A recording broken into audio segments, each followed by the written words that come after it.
Ce dont nous désirons parler maintenant, c'est de l'influence de la propre nature, et non pas de l'influence des personnes spirituelles et des choses spirituelles qui sont de Dieu. Nous avons besoin de ces influences-là, de cette aide et de cette communion pour arriver au but de Dieu. Mais lorsqu'il s'agit des éléments naturels qui interviennent, et il peut y en avoir beaucoup, le sentiment, l'affection naturelle de ceux qui cherchent à nous influencer, et ainsi de suite. Lorsque les éléments naturels interviennent pour nous détourner de ce que nous savons être la volonté de Dieu, c'est-à-dire ces éléments qui ne découlent pas d'une connaissance de Dieu, qui ne sont pas nés d'une marche intime avec Dieu, et ne peuvent donc être le conseil que Dieu nous donne par les autres. Alors la vie de la foi demande que tout cela soit pleinement et finalement mis de côté, et que nous vivions en ce qui concerne notre vie spirituelle pour Dieu, entièrement pour Dieu.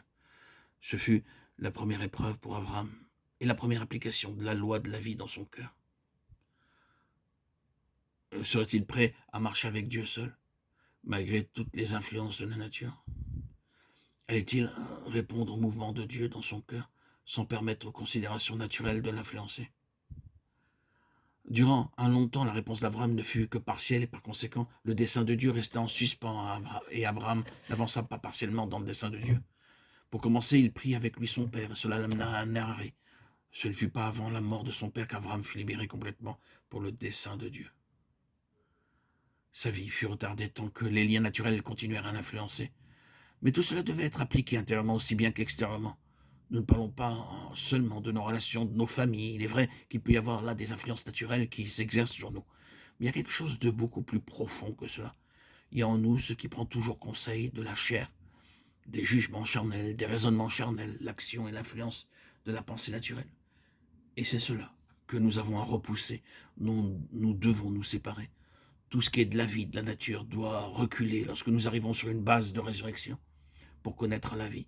Parce que cette vie est essentiellement une vie de foi.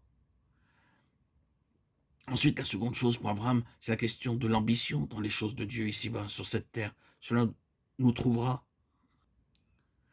Pour finir, Abraham avança. Les influences naturelles en ce qui concerne les relations diminuèrent. Abraham se mit en route et arriva dans le pays promis, l'accomplissement de grandes choses, la chose pour laquelle il a abandonné tout le reste, la chose vers laquelle il s'est lancé dans la foi. Il arriva dans le pays, l'objet de son attente et sa nouvelle ambition, et qu'y trouva-t-il? Un pays rempli de ce qui est contraire à la pensée de Dieu, et une famine terrible dans le pays. Avec cela, personne pour lui offrir même un coin de terre.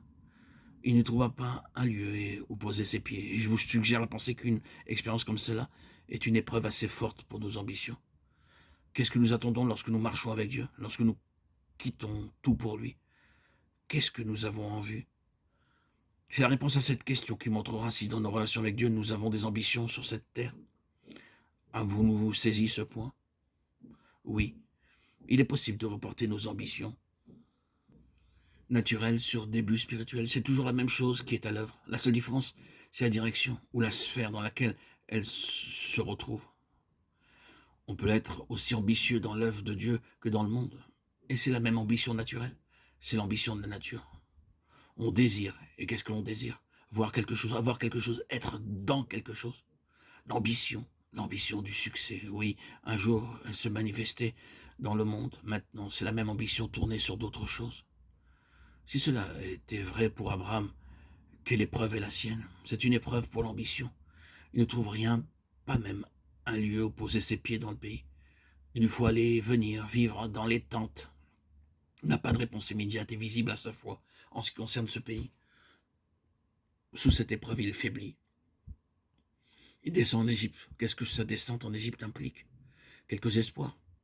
Il avait espéré recevoir des mains de Dieu quelque chose de différent.